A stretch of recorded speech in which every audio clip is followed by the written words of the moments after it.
Hello everyone. आप सब कैसे हैं? मैं उम्मीद करता हूं कि बहुत अच्छे होंगे और अपनी पढ़ाई को बहुत अच्छे से कर रहे होंगे। मैं Akash Kumar Bhadana ICT virtual classroom में आपका बहुत बहुत स्वागत करता हूं। मेरे प्यारे बच्चों, जैसा आपको पता है कि हमारी 7th क्लास है और 7th क्लास में देख रहे हैं हमारे अतीत सेकेंड, जो हमारी बुक है उसी का चैप्टर नंबर 9 हम लोग रिवीजन के तौर पर देख रहे हैं। और रिवीजन के तौर पर जो हमारा अपना चैप्टर है वो चैप्टर का नाम है क्षेत्रीय संस्कृति का निर्माण। क्या है कि क्षेत्रीय संस्कृति का निर्माण कैसे हुआ है, इसके विषय में हम लोग पढ़ेंगे और इसके विषय में हम लोग आपका गौर करके देखेंगे। तो इतना क्लियर है मेरे प्यारे सभी बच्चों को? चलिए आइए शुरू करते हैं। कह रहे हैं लोगों का वर्णन करने का एक सबसे सामान्य तरीका है उनकी बोलचाल की भाषा से उन्हें परिभाषित करना। अगर आपको किसी का वर्णन करना है तो उसका बेस्ट ऑप्शन क्या है? ठीक है, तो क्या है? अगर वर्णन करना है, इसका सबसे सामान्य तरीका पता क्या है?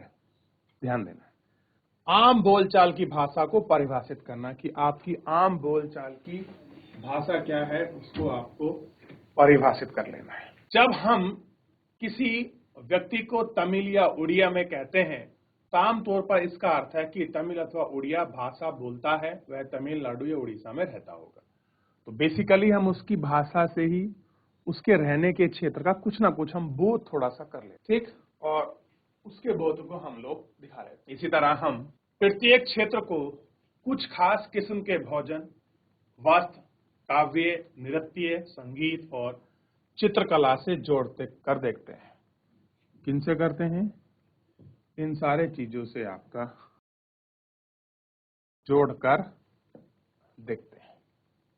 कभी कभी हम इन अस्मिताओं को मानकर चलते हैं कि और सोचते हैं कि युगांतरों में अस्तित्व है, किंतु विभिन्न क्षेत्रों में विवाचक सीमाओं के बनने में समय की भूमिका है। जिन्हें हम आज क्षेत्रीय संस्कृति समझते हैं वे समय के साथ साथ बदलती हैं और सच तो यह है कि आज भी बदल रही। क्षेत्रीय संस्कृतियां जटिल प्रक्रियाओं से विकसित हुई हैं। इस प्रक्रिया के तहत स्थानीय परंपराओं और उपमहाद्वीप के अन्य भागों के विचारों के आदान प्रदान करके एक दूसरे को संपन्न बनाई। कैसे बनाई है? कि जो विचार हैं, जो लोगों की परंपराएं हैं, देखिए जब विचार आपके ट्रांसफर होते हैं तो ये सारी चीज क्या होती है? एक दूसरे से बनती है। जैसा कि हम देखेंगे कि कुछ परंपराओं तो विशेष रूप से उनकी क्षेत्र की अपनी है, जबकि कुछ अन्य विभिन्न क्षेत्रों की होती हैं, परंतु इनके अतिरिक्त कुछ अन्य परंपराओं और कुछ इनके इलाकों आपका रीति रिवाज से निकलती है, परंतु अन्य क्षेत्र में जाकर एक नया रूप जो है आपका धारण कर लेती है। कैसे कर लेती हैं? आपका जो नया रूप है वो आपका धारण कर ले। चेर और मलयालम भाषा का विकास। देखिए दो भाषाओं का विकास हुआ है, एक का नाम है चेर भाषा और एक है मलयालम भाषा का विकास।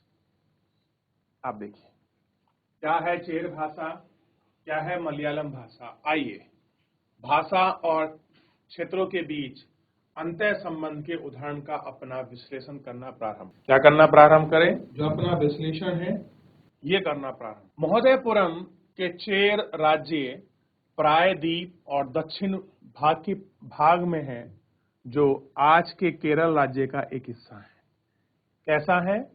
ये केरल राज्य का है। 9वीं शताब्दी में स्थापित किया गया था। संभवतः मलाया भाषा के इलाके में बोली जाती। ठीक, शासकों ने मलयालम भाषा एवं लिपि के प्रयोग में अभिलेखों में किया है। कह रहे मलयालम क्या भाषा है, उसकी लिपि है और उसके अभिलेख हैं और उनका क्या है आपका प्रयोग भी उन्होंने इसमें किया है। वस्तुतः इस भाषा का प्रयोग उपमहाद्वीप की सरकारी अभिलेखों में किसी क्षेत्रीय भाषा के प्रयोग का सबसे पहले उदाहरणों में से है। और कह रहे हैं बहुत सारे ऐसे क्षेत्रीय प्रयोग हैं जो उनके उदाहरणों में से एक आपका रहा है। कैसा रहा है? उनके क्षेत्रीय जो उदाहरण हैं उनके उदाहरणों में से एक। ठीक, देखिए मलयालम में रचित अभिलेख केरल का एक अभिलेख है। कैसा है? मलयालम में रचित एक अभिलेख क्या है? केरल का एक अभिलेख है। देख लिया? चलिए, कह रहे हैं साथ साथ चेर लोगों ने संस्कृति परंपराओं को भी कुछ ग्रहण किया है। केरल का मंदिर रंगमंच, जिसकी परंपरा इस युग तक खोजी जा सकती है, संस्कृत के महाकाव्यों पर आधारित था। मलयालम भाषा की पहली संस्कृति कृत्य जो लगभग 12वीं शताब्दी तक बताई जाती है, प्रत्यक्ष रूप से संस्कृति की ऋणी है।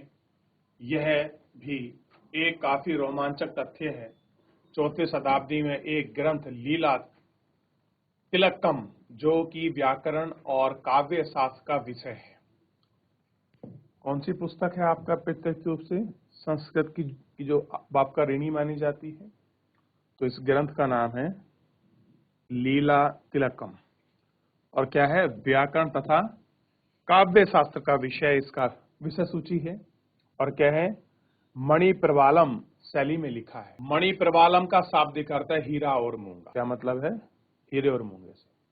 तो यह है दोनों भाषाओं, संस्कृत तथा क्षेत्रीय भाषाओं के साथ साथ प्रयोग का संस्कृत क्या करती है? इसका संकेत। क्या करती है? इनको आपका संकेत देती है, यह इनको इंट्यूशन।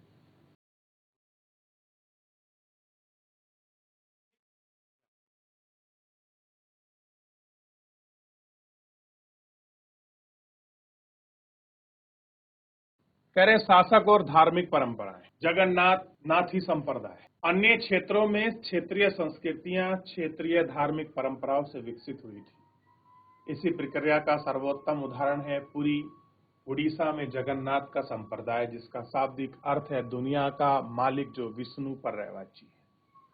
ठीक, क्या मतलब है जगन्नाथ का? मतलब देखिए, जगन्नाथ शब्द का मतलब है दुनिया का मालिक, यानी दुनिया का मालिक कौन है? स्वयं भगवान विष्णु, ये उन्हीं का पर्यायवाची है जगन्नाथ। आज तक जगन्नाथ में काठ यानी कि लकड़ी की प्रतिमा के स्थानीय जनजाति द्वारा बनाई जाती है, जिसका तात्पर्य निकलता है कि जगन्नाथ मूल एक स्थानीय देवता है, जिन्हें आगे चलकर विष्णु का रूप मान लिया गया।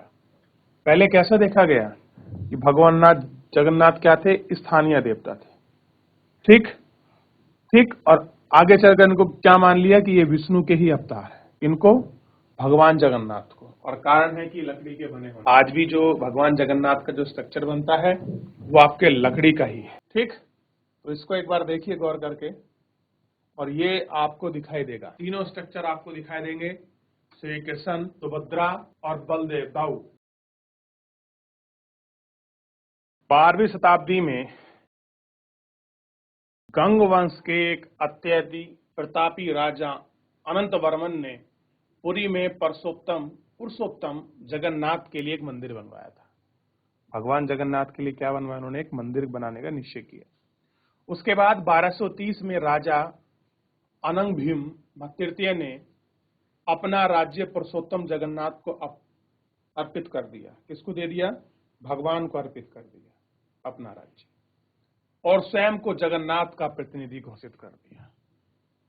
क्या कर दिया? कि मैं स्वयं भगवान का प्रतिनिधि हूं। कैसा हूं? मैं स्वयं भगवान का प्रतिनिधि हूं। बालभद्र, सुभद्रा और जगन्नाथ की लघु मूर्तियां तालपत्र की पांडुलिपियां पर उड़ीसा है।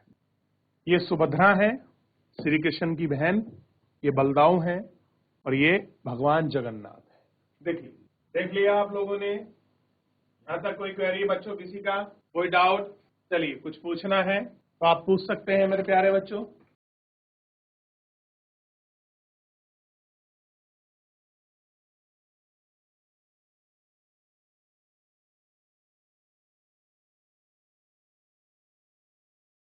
अब देखिए,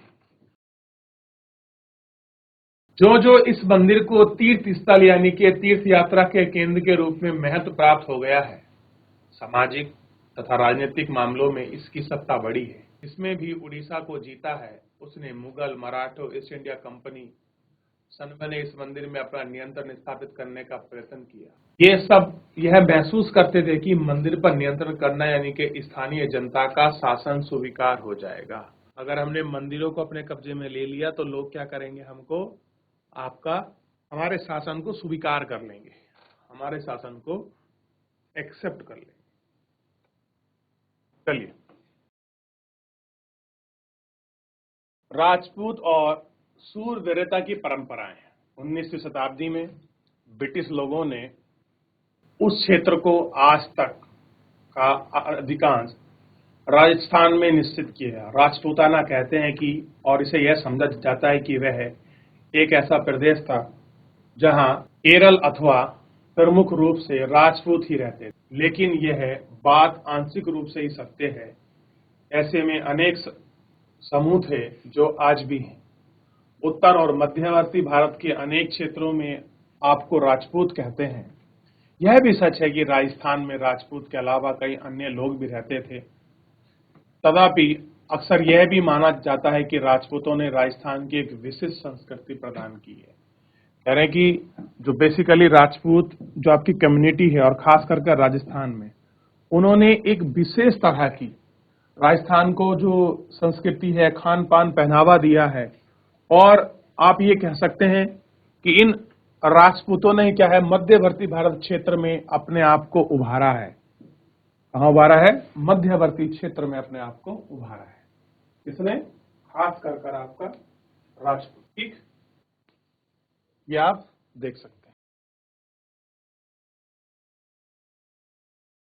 ये संस्कृतियां, परंपरा वह शासक के आदर्शों तथा अभिलाषों के साथ घनिष्ठता से जुड़ी हुई हैं। लगभग 8वीं शताब्दी में आज के राजस्थान के अधिकांश भाग पर विभिन्न परिवारों के राजपूत राजाओं का शासन रहा है। ऐसा रहा है, अधिकांश विभिन्न राजपूत राजाओं का क्या रहा है?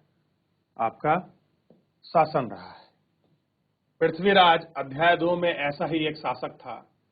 ये शासक ऐसे सूरवीरों के आदर्शों को अपने हृदय में संजोकर रखते थे जिन्हें रण क्षेत्र में बहादुरी से लड़ते हुए अक्सर मृत्यु का वर्ण किया है, मगर पीठ नहीं दिखाई।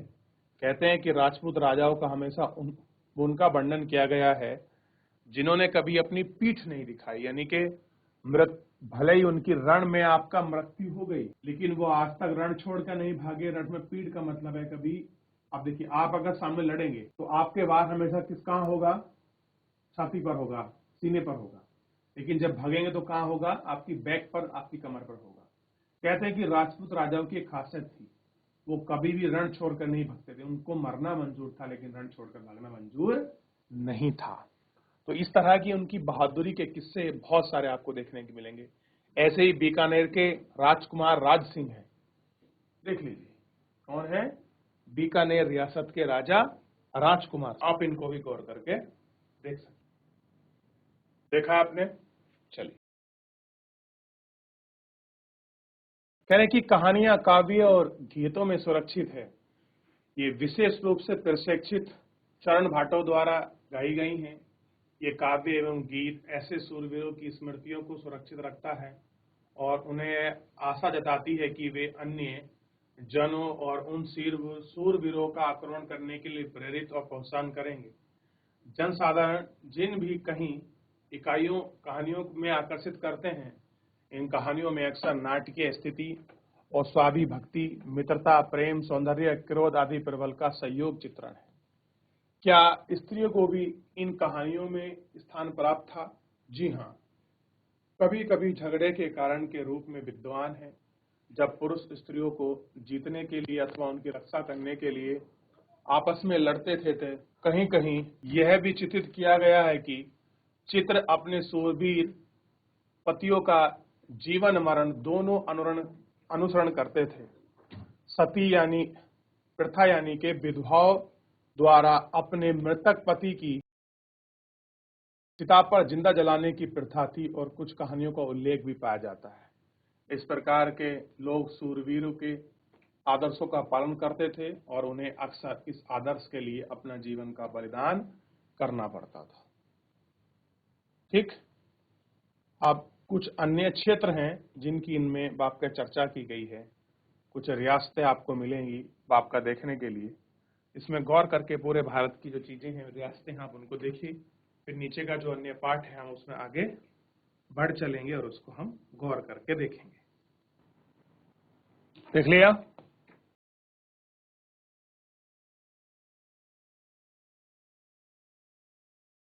अब कह रहे हैं क्षेत्रीय सीमांतों से परे कथक नृत्य की कहानी। यदि सूरवीरों की परंपरा विभिन्न क्षेत्रों में विभिन्न विभिन्न रूप में मिल सकती है, तो नृत्य के विषय में भी यह भी सच है कि आइए कि नृत्य के एक रूप में कथक के इतिहास को देखें। यह नृत्य शैली उत्तर भारत के अनेक भागों से जुड़ी है। कथक कहां से जुड़ी है? बेसिकली आपको ध्यान देना है, ये उत्तर भारत के अनेक भाग है जहां से जुड़ी है। कथक यानी कि कथा शब्द से निकला है, जिसका प्रयोग संस्कृत भाषाओं में कहानियों के लिए किया गया। किसके लिए? कहानियों के लिए किया गया है। उत्तर भारत के मंदिर में कथा कहानी यानी कि सुनने वाले की एक जाति थी। यह कथाकार अपने हाव भाव तथा संगीत में अपने कथन वाचन को अलंकृत क्या करते थे। 15वीं शताब्दी तथा 16वीं शताब्दी में भक्ति आंदोलन के प्रसार के साथ साथ कथक एक विशिष्ट नृत्य शैली के रूप में धारण करने लगा है। राधा कृष्ण के पौराणिक आख्यान और लोक नाटक के रूप में प्रसिद्ध है, जिन्हें रास लीला कहा गया है। क्या कहा गया है? रास लीला कहा गया है। रास लीला में लोक नृत्य के साथ कथक यानी कथासार का मूल हाव भाव आपका जुड़ा था। तो ये कहानी है, ये स्टोरी है आपका बेसिकली कथक की, ये इतिहास है। देख लिया, आगे बढ़ जाएं। अब देखिए, मुगल बादशाहों और अनेक अभिजातों के शासन में कथक नृत्य राज दरबार में प्रस्तुत किया जाता था। जहां इस नृत्य ने अपने वर्तमान अभिलक्षण अभिजात किए हैं, वह एक विशिष्ट नृत्य शैली के रूप में विकसित हो गया है। आगे चलकर यह दोनों परंपरा अथवा घरानों में फला फूला। राजस्थान जयपुर के राज दरबारों में और लखनऊ में अवध के अंतिम नवाब वाजिद अली शाह के संरक्षण में यह प्रमुख कला उभरा। 1880 में और 1885 के दौरान यह नृत्य शैली के रूप में इन दोनों क्षेत्रों में नहीं बल्कि आज के पंजाब, हरियाणा, जम्मू कश्मीर, बिहार, मध्य प्रदेश के निकटवर्ती इलाकों में पक्के तौर पर स्थानांतरित होकर इनकी प्रस्तुति की गई। ठीक, धुंध के चालन और उत्तम वेशभूषा, कहानियों के प्रस्तुतिकरण एवं अभिनय पर जोर दिया गया। क्या दिया गया? इनका जो अभिनय था, किस तरह से किए जा रहे हैं, इस पर क्या था? विशेष बल दिया गया। अनेक अन्य सांस्कृतिक गतिविधियों की तरह कथक को भी 19वीं से 20वीं शताब्दी में अधिकांश ब्रिटिश शासकों ने नापसंद कर दिया। फिर यह जीवत बचा रहा, फिर भी क्या रहा है? जिंदा रहा। गणिकाओं द्वारा पेश किया जाता रहा। स्वतंत्र प्राप्ति के बाद देश में 6 शास्त्रीय नृत्यों को रूप में मान्यता मिली। कितने हैं? हमारे उस टाइम 6 क्लासिकल डांस के रूप में इनको मान्यता मिल गई। ठीक, ये आपको देखना है। और ये देखिए, उस समय का एक है नृत्य की कक्षा लक्ष्मण मंदिर खजुराहो, एक इमेज है, आप इसको देख लीजिए। देखिए बच्चों, आगे बढ़ जाएं। देख लिया?